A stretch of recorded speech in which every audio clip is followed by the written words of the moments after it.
After absolutely battering FC Noah in the Europa Conference League in midweek, Chelsea return to Premier League action tomorrow as we look for another victory of biblical proportions against our London rivals, Arsenal. So, who will start and how can we best our opponents in this match?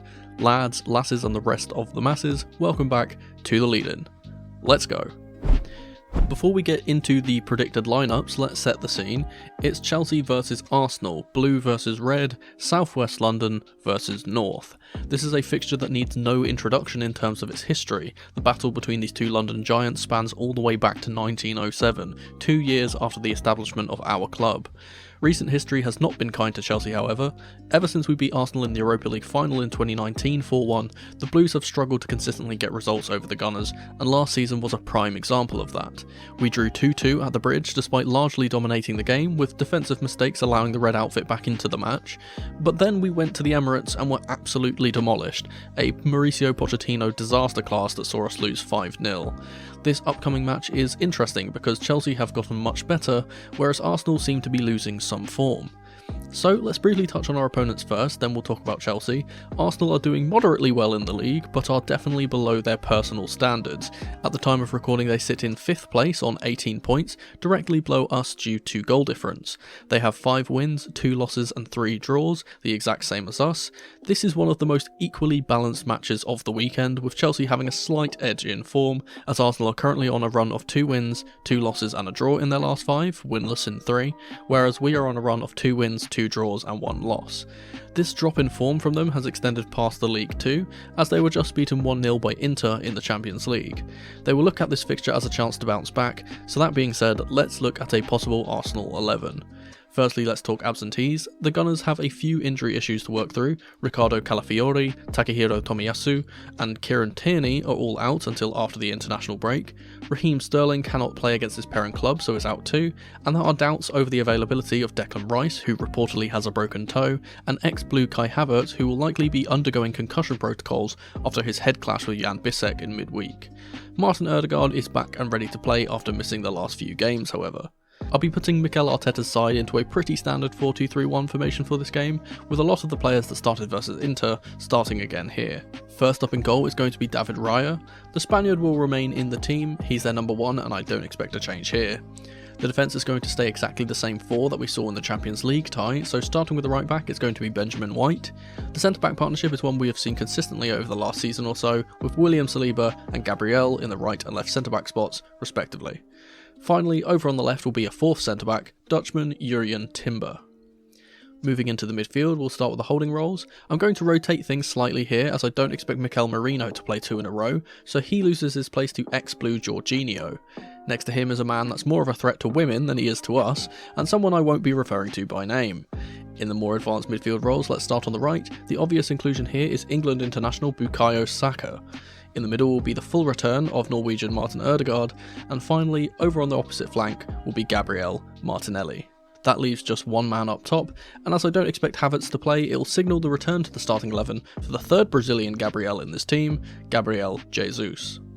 That's just a brief look at what their team could look like. This could change a bit more depending on the fitness of some of the injured players. Now let's turn our attention to Chelsea and see what our lineup for this game could be. There's only one absentee for this game, that being Jadon Sancho, who apparently has a small knock after his illness, but there are doubts over the availability of our talisman Cole Palmer, who was viciously hacked down by Lisandro Martinez last week. Everyone else is fit and ready to play, however. So, with that being said, I'll be putting Enzo Maresca's Chelsea team in the 4-2-3-1 formation once again, with wholesale changes from the team that faced FC Noah last time out. Starting with the goalkeeper, I'm going to be putting in Robert Sanchez. I think this is a make or break game for him, as his form has been very poor and Jurgensen is doing well. Let's hope he can avoid any silly mistakes like we saw in the 2-2 draw last season. For the back 4, it's going to be switching completely from the midweek game. I think we'll return to a more normal looking back 4, so starting with the right back I'm going to be putting in our captain Reece James, who I'm glad has been able to get through multiple matches uninjured since he returned. The centre back partnership is one we've gotten used to in the league, as Wesley Fofana and Levi Colwill start in the right and left centre-back spots respectively. Finally, over on the left I'll be putting in Marc Cucurella. He was rested in midweek, which suggests to me that he will be starting here, so no place in the starting 11 for Malo Gusto.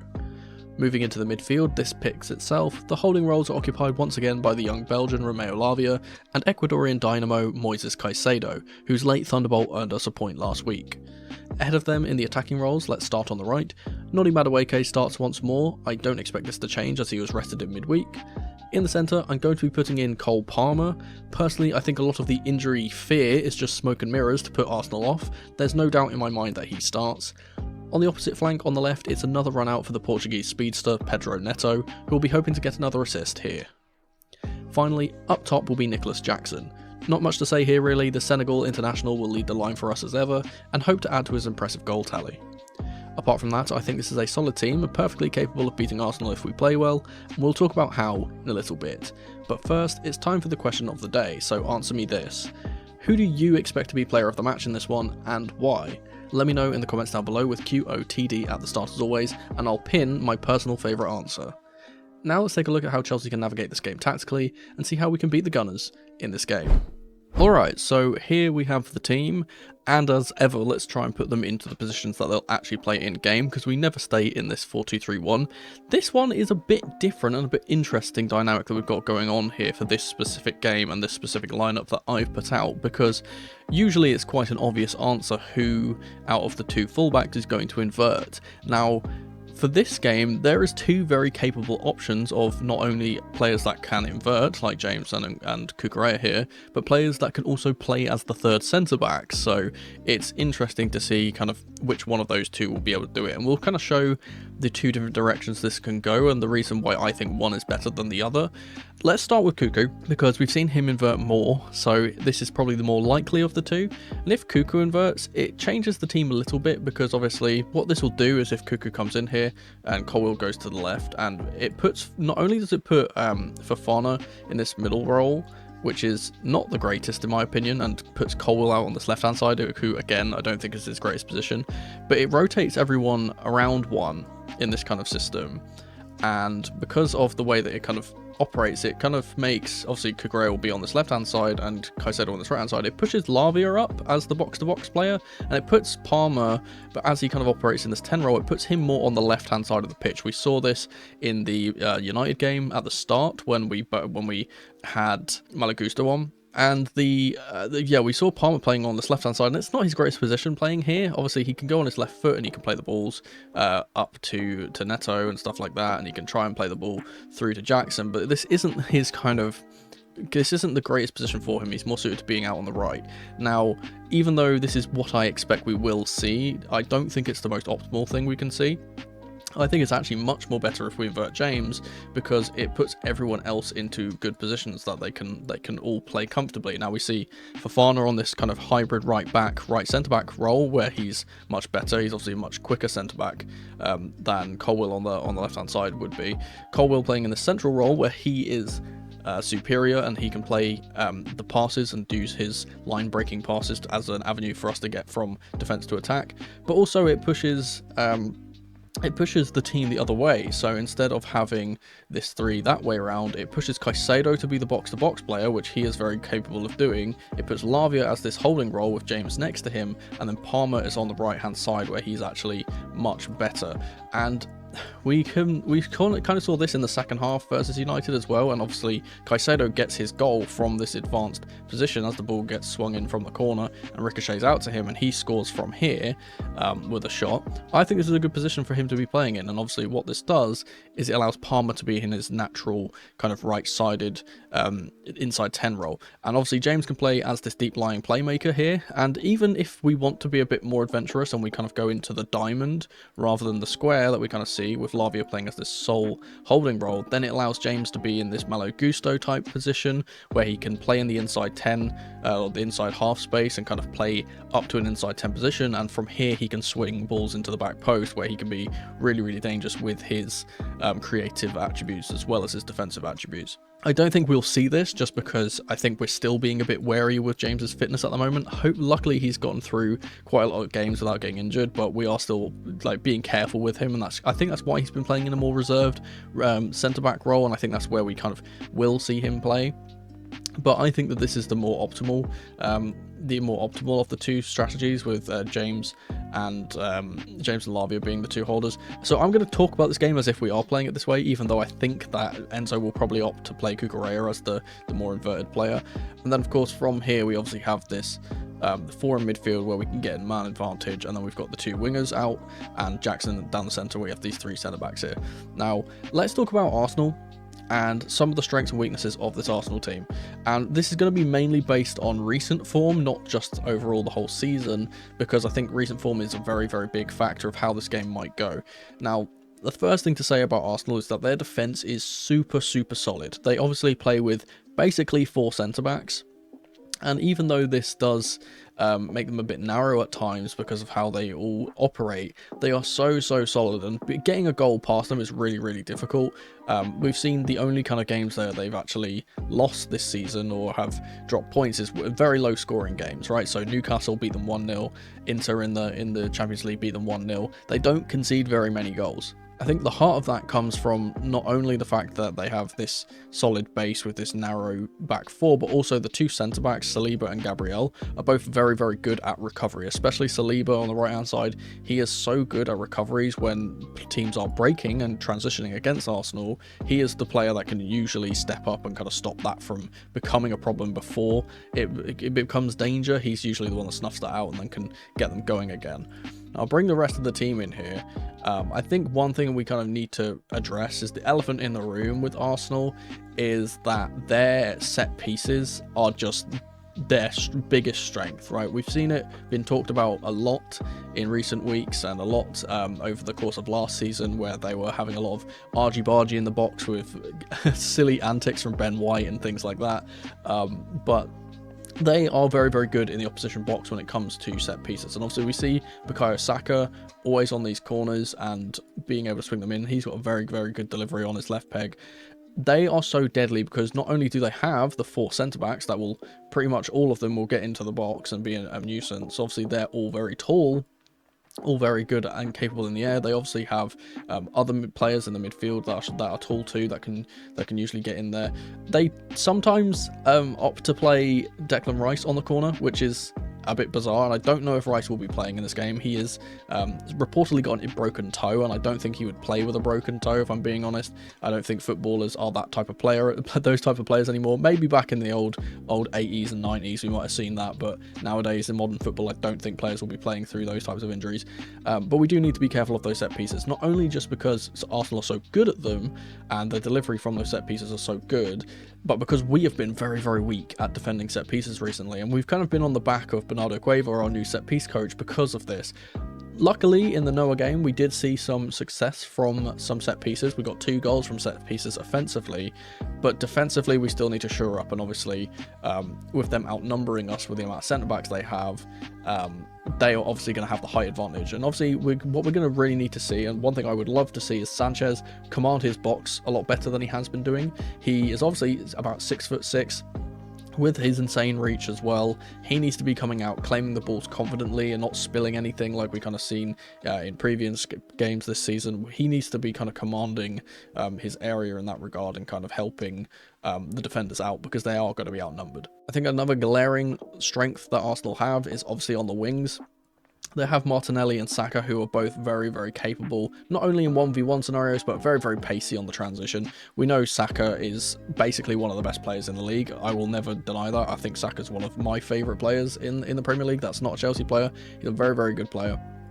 Up against this this kind of exposed backline we have, especially on transitions when we have done the inversion and our inverted player hasn't had the time to get back, playing on the transition against players like Martinelli, who's got loads of pace, like Saka, who's got loads of pace, is a very, very dangerous prospect. And obviously that's one of the places where they can severely hurt us if we are not like dealing with these problems, or dealing with the threats of getting the ball out to the wide areas. If we can stop that happening first, then we won't have to defend these scenarios. But even when they get into these scenarios again, especially with Saka, that we've got to be very careful, because he is such a dynamic player, because he reminds me a lot of how we kind of talk about Noni Madueke, right?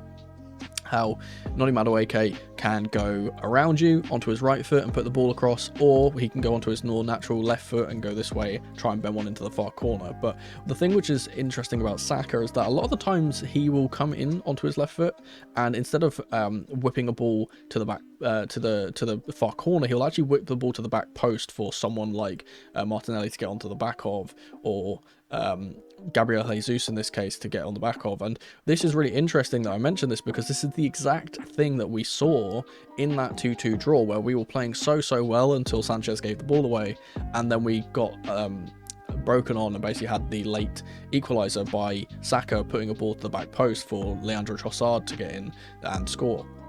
Obviously need to be dealing with that, because again, we have not been dealing with crosses into the box and those types of scenarios very well recently, and running off the back of our players is something that teams have been able to do very well against us so far this season, and we need to be sharp to that and not be switching off defensively, marking the runs, marking the players that are making the off the ball movements and not getting dragged out of position, not switching off for those balls in behind.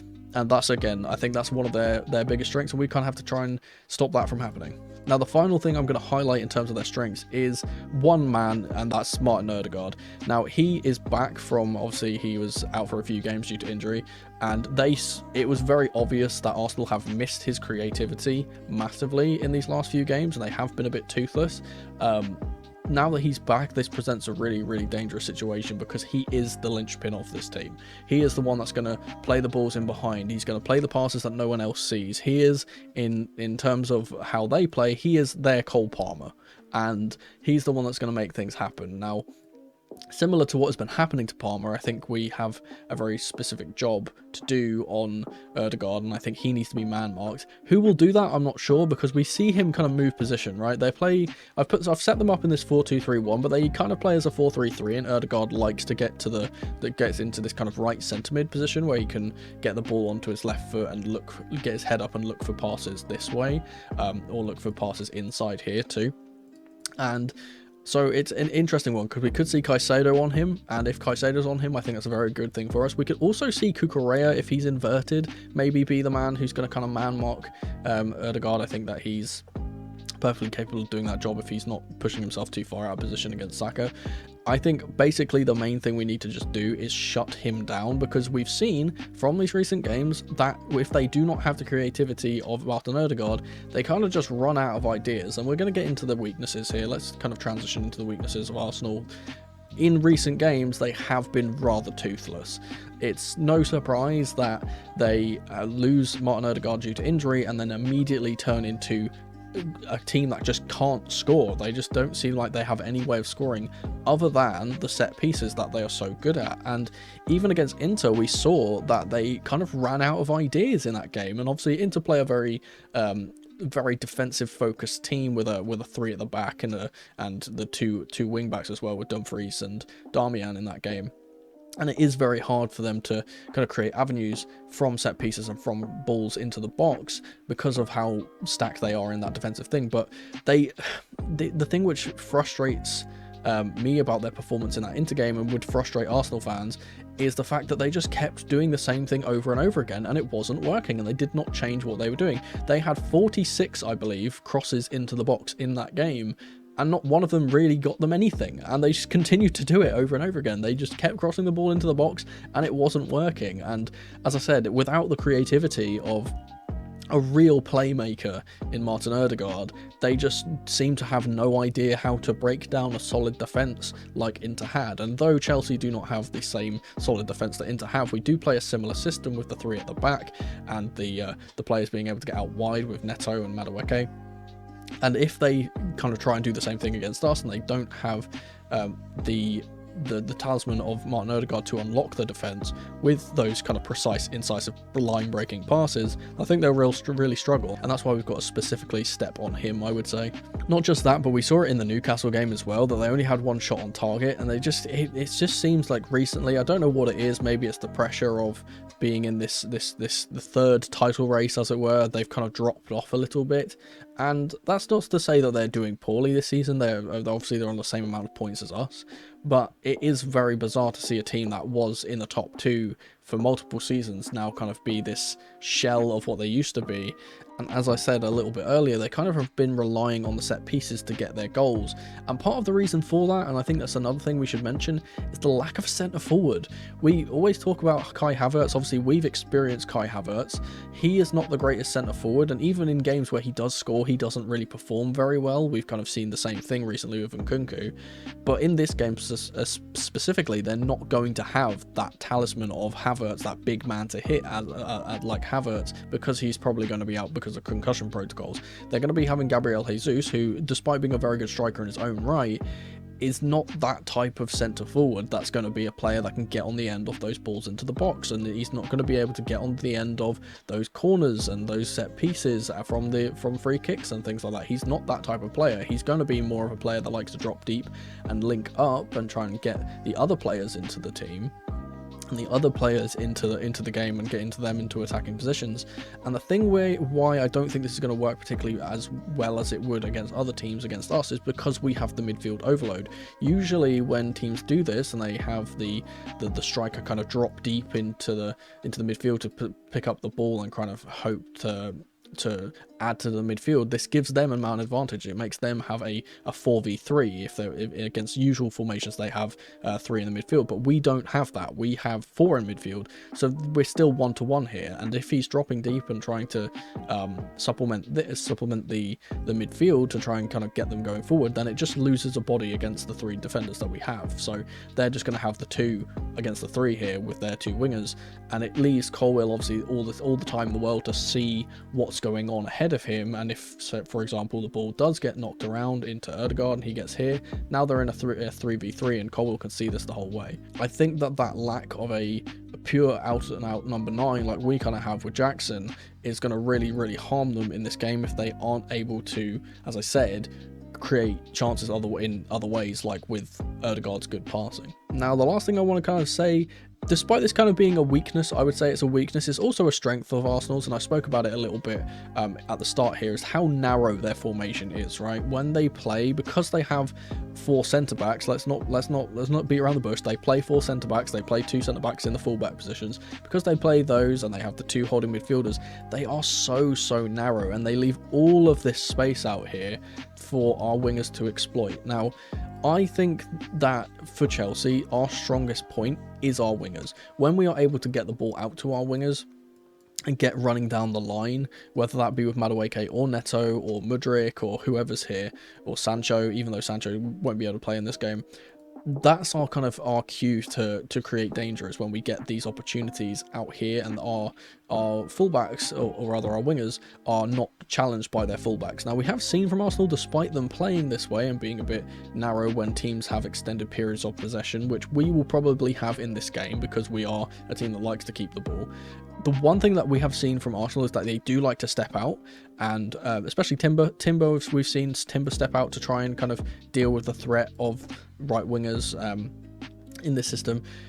I don't think this is going to really do much for them, because all this does is just kind of create the space and the little gaps that we kind of see, and this is actually something that we have to do. And I'm going to talk about things that we specifically have to do in this game, and I think will help us win, because I don't think this is a very easy game for us. I think that Arsenal are a very dangerous prospect for us, and I personally am not too confident that we will be able to get a result despite their form being worse. I think this is the greatest chance that we have to beat them because of their form being worse, but I don't think it's going to be easy. Now, the first thing that I think that we have to do is create 1v1s out wide if they are not giving us the space. If we have the space out here and they're not really pressing us, this is fine. We've got the space, we can get to the byline and then try and put balls across. We can do that type of thing. But if they are coming out and we are getting these 1v1s, which we like to do, this is a thing that we like to do, we back ourselves to win our 1v1s. I always say it, this is what the system is designed to do, is to create 1v1s out wide and in the centre with Jackson up against the centre back. If we are able to do this, against players that, to be honest, but in White and Timber are not the greatest in terms of 1v1 defending, as they are more used to being central players. Obviously, White is very much improved in that regard, I would say. He's been playing in this right back position for so long now that I think that he's much better at it, and I think that in terms of actually just beating him for pace, I think is probably the best option for Neto, rather than actually trying to like be tricky and kind of juke him one way and juke him the other. I think him just running down the line will probably be best option here. But for Timber, who admittedly has not played a lot of football because he was out for the majority of last season, and he's playing in this left back role, which isn't his natural position, he is the player that I would highlight as this kind of duel. I would highlight as being the one that's really important. And obviously with Palmer likely coming off of the right hand side, if we play in this formation that I've kind of suggested, this right hand side is going to be where we get our action from.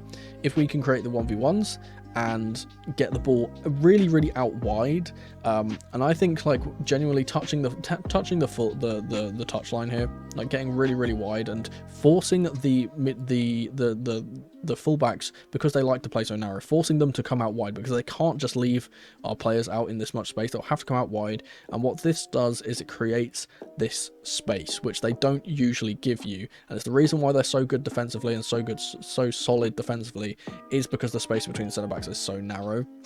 And even though they can kind of cover that space with the holding players at times, all that will do is just create more space for Jackson. And obviously we spoke about it with Jesus earlier, but Jackson's a player that likes to drop into the midfield, and I feel like he's going to be such a key player for us, because we didn't have him in the 2-2 that we played last season. We didn't have him. We played in this weird kind of false nine situation with Palmer, and we've kind of been seeing this 2 forming in recent games. Maybe we see that again, that can occupy these 2 holding midfielders, we don't know. But for the most part, I think, again, it's just a matter of getting the ball out wide as far as we can. And even though this will be at Stamford Bridge, which is not the widest pitch, and it's kind of frustrating, we keep having this situation where our pitch is not wide enough to really make use of these wide wingers, but I think we need to just stretch them, because I think that's something that teams haven't really been able to do against Arsenal in the last few years, is kind of actually move the defenders where they need to go and create those gaps for themselves, because they're not going to give you the space themselves, really. They're not going to just let you get past them.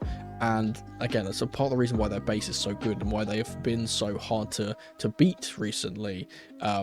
That even when they don't have the greatest kind of attacking threat and they have to rely on those set pieces like we've spoken about, they always will have more of a defensive setup, and they will always be very hard to beat. So we have to kind of force them to do what we want them to do, and that's obviously to create those gaps in the defense, create these 1v1s out wide where they're going to be uncomfortable. We have to make that happen, and that's, again, I said that's just one thing that we kind of have to do.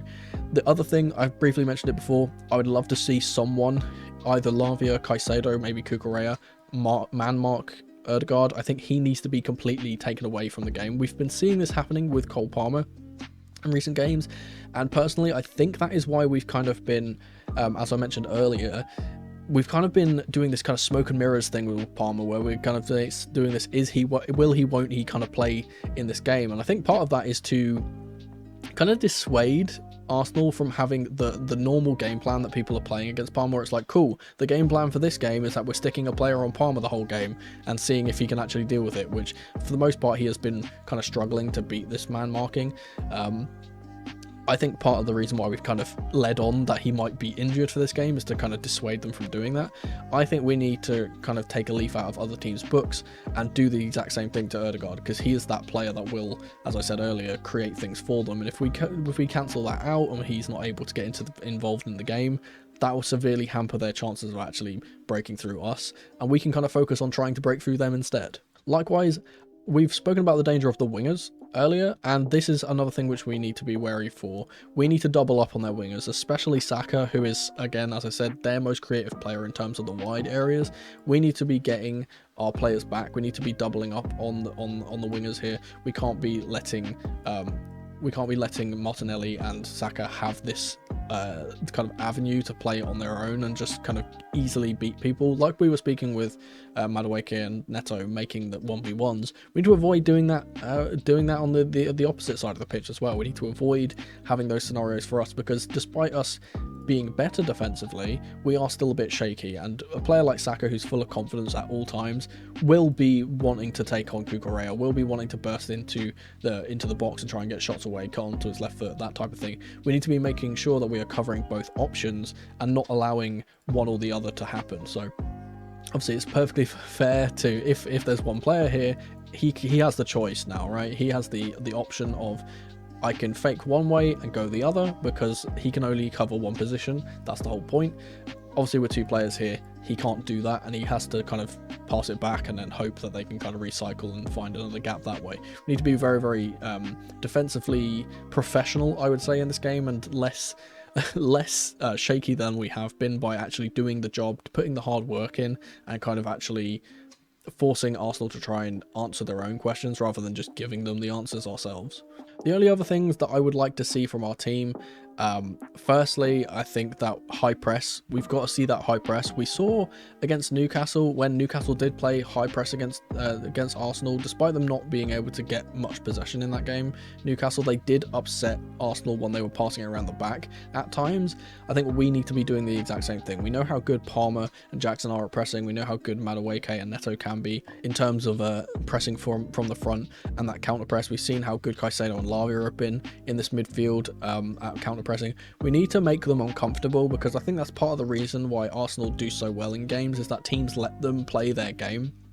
And I think that's kind of an overall factor of this game, is we need to make sure that they are just uncomfortable and unable to play the way that they want to, and unable to be that solid defensive bastion that can attack you once they get the ball, that will hold a lot of possession, that will create the chances with Ødegaard, that will create the chances with Saka and Martinelli out wide. We need to just stop them from doing that. We really need to kind of play our game, because we are a team that we've seen from the past, in the past season, in that 2-2, we can beat Arsenal pretty easily. We can, as long as we just stop making the defensive mistakes. And that's one thing I would love to see, is I'd love to see us put them under pressure, force them to be the ones making mistakes, and allow us to kind of get possession back and dictate the game. Because one thing I think would be imperative, we know that Arsenal are so comfortable in their own possession, and as I always say, the more possession you have, the more chances you will have to score. The less possession they have, the less chances they'll have to score.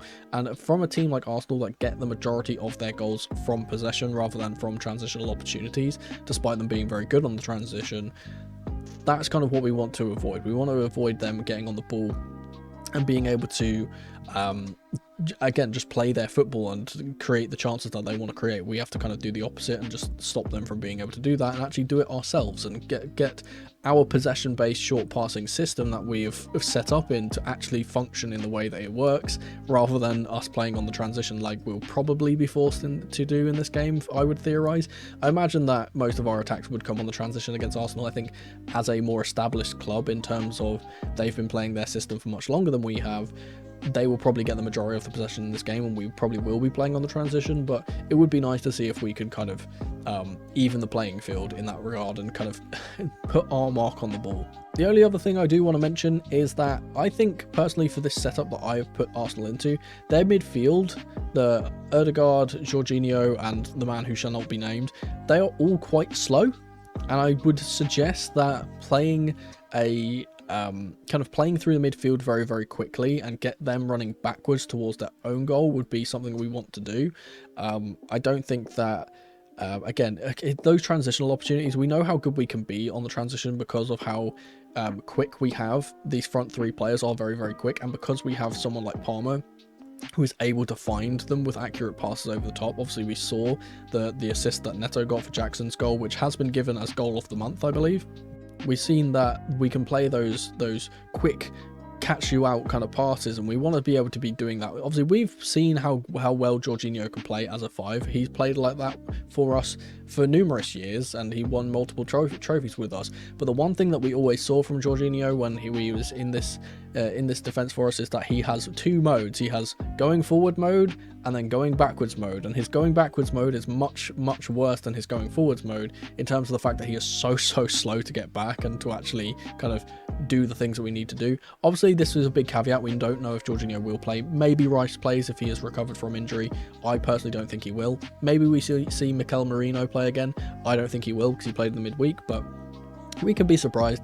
I think that's a kind of an avenue that we can kind of exploit if we're able to kind of get them running towards their own goal on the transition. I think that's a very good kind of avenue for us, is to play through the centre, and obviously we're going to have the man advantage, 4v3 in the middle as we kind of expect. Hopefully we can make that advantage count. Hopefully we can get a good game here, and hopefully we can get 3 more points from this game and go further up the table. I believe if we better the result of Nottingham Forest, I don't remember who they're playing, I think they're playing Newcastle actually. If we better the result there, then we will go above them into the 3rd position in the table, which is going to be an absolutely fantastic result for us this weekend if we are able to do that. Let's hope we can make a good game of this. For a score prediction, I'm going to be optimistically predicting another win for Chelsea, but in all honesty, I'm expecting a low-scoring draw. I think the game will be very closely contested, so I'm going to go for a 1-0 result, with Noddy Madueke scoring the only goal of the game. We'll have to wait until the game to see if any of my predictions are correct, and as always, I will be live streaming immediately after the game with Feeling Blue to review the match, so make sure you come through if you are able. But if you want something else to watch, YouTube reckons you'll enjoy one of these 2 videos on screen in the meantime. Thank you guys so much for watching as ever, and remember, in the rain or in the dry, keep that blue flag flying high. Come on, you Blues.